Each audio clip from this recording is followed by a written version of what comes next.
Bismillahirrahmanirrahim. Assalamualaikum warahmatullahi wabarakatuh.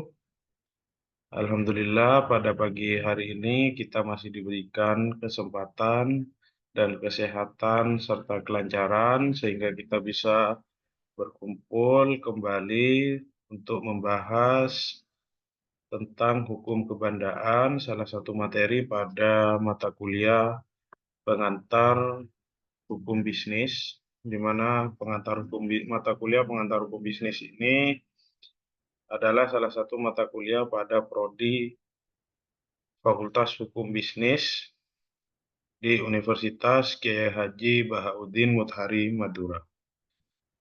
Baik, untuk mempersingkat waktu, langsung saja kita kepada materi. Hukum kebendaan, yang pertama kita harus mengetahui tentang pengertian hukum benda itu apa. Hukum benda yaitu adalah sekumpulan macam aturan hukum tentang benda yang terdapat di dalam Buku 2 KUH Perdata mulai pasal 499 sampai dengan 1232. Jadi tentang hukum benda itu diatur dalam Buku 2 KUH Perdata atau BW. Menurut pakar hukum Prof. Subekti, dalam arti sempit dapat dilihat saja dalam arti luas. Dalam arti sempit, artinya hukum benda adalah sesuatu yang dapat dilihat saja. Sementara dalam pengertian arti luas, segala sesuatu yang dapat dibebankan sebuah hak atau menjadi objek hukum. Menurut Prof. Maryam Darus, dalam KUH Perdata ada dua istilah. Yang pertama yaitu benda, shark dalam bahasa Belanda, benda dalam arti luas, atau goed, yaitu sebuah barang. Sak, segala sesuatu yang dapat dikuasai oleh manusia. Arti dapat di sini mempunyai arti yaitu membuka kemungkinan untuk memasukkan sesuatu yang sebelumnya tidak memenuhi kriteria sebagai objek hukum.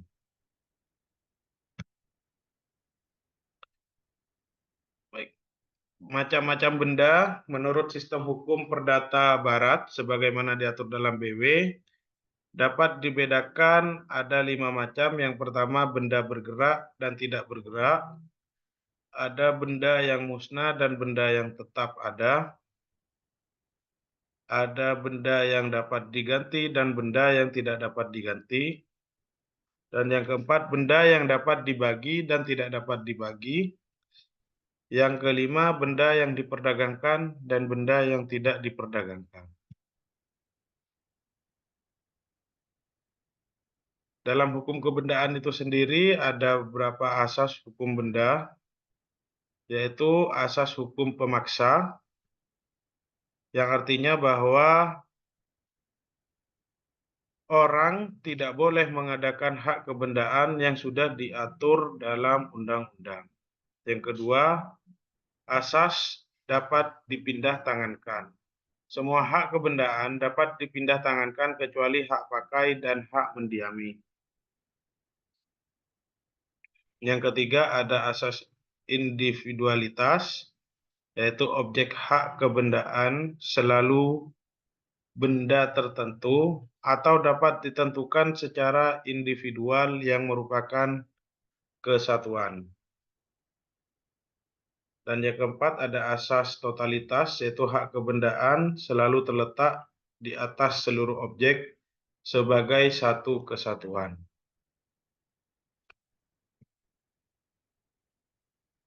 Baik, selanjutnya kita membahas tentang hak-hak kebendaan. Arti pengertian dari hak itu sendiri yaitu hak yang memberikan kekuasaan langsung atau suatu benda dan dapat dipertahankan terhadap setiap orang.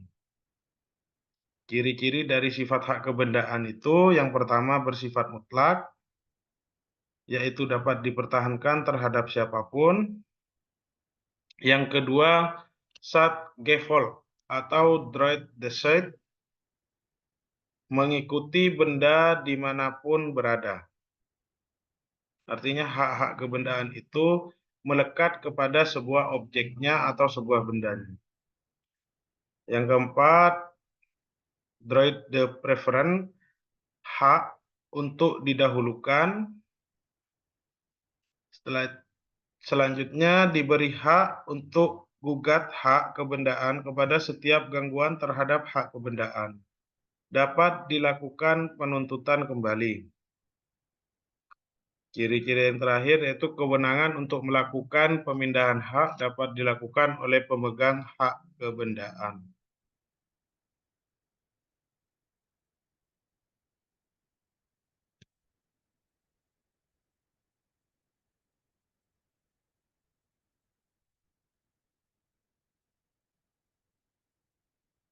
Selanjutnya, hak kebendaan berbeda dengan hak perorangan.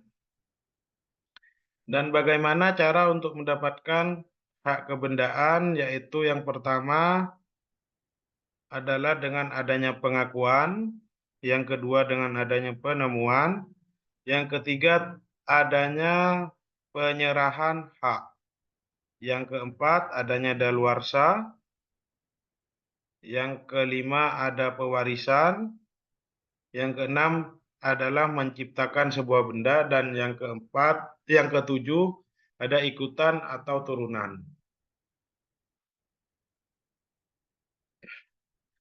Selanjutnya, dihapusnya suatu hak kebendaan.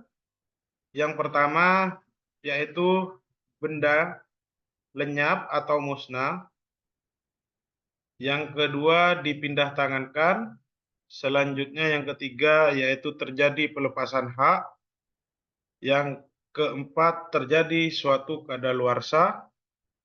Yang kelima adanya suatu pencabutan hak dengan syarat berdasarkan undang-undang. Selanjutnya dilakukan dan syarat-syarat tersebut biasanya dilakukan untuk kepentingan umum ataupun yang kedua untuk ganti rugi yang layak atau patut.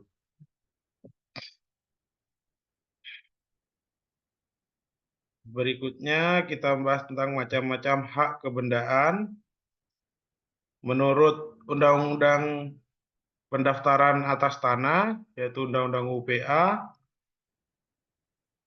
yang pertama adalah hak milik, yang kedua adalah hak guna usaha, yang ketiga adalah hak bangunan, hak guna bangunan, yang keempat hak pakai, dan yang kelima hak sewa. Menurut buku 2 BW, dalam KUH Perdata, hak kebendaan bersifat memberikan kenikmatan atau kepuasan kepada pemiliknya. Dibedakan atas yang pertama atas benda milik sendiri, dan yang kedua adalah benda milik orang lain. Hak kebendaan juga memberikan sebuah hak jaminan.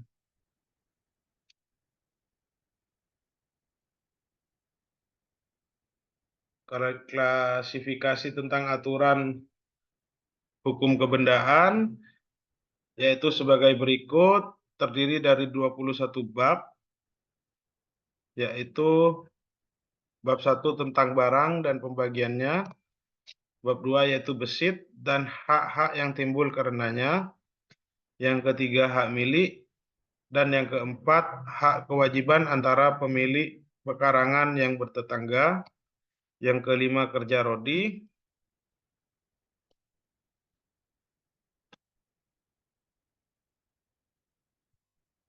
ada pengabdian pekarangan, ada hak menumpang karang, hak guna usaha, bunga tanah dan sepersepuluhan, hak hasil pakai, hak pakai dan hak mendiami,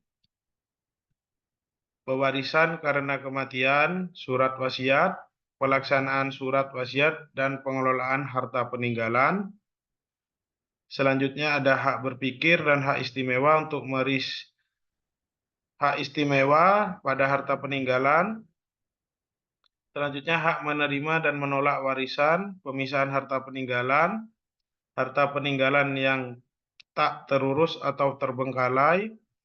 Selanjutnya piutang dengan hak didahulukan. Selanjutnya gadai dan juga hipotek. Pemisahan harta peninggalan yang tak terurus, piutang dengan hak didahulukan,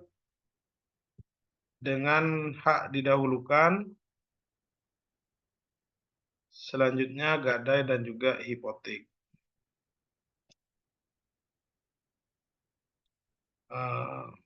Baik, mungkin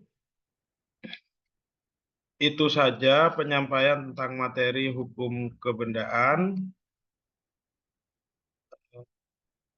Mungkin selanjutnya untuk pertemuan selanjutnya kita membahas lebih dalam lagi tentang materi yang ada pada pengantar hukum bisnis. Jadi hukum kebendaan sendiri kata kuncinya benda mempunyai sebuah hak dan melekat pada objek tersebut ataupun benda tersebut. Terima kasih untuk pertemuan kali ini. Saya tutup. Assalamualaikum warahmatullahi wabarakatuh.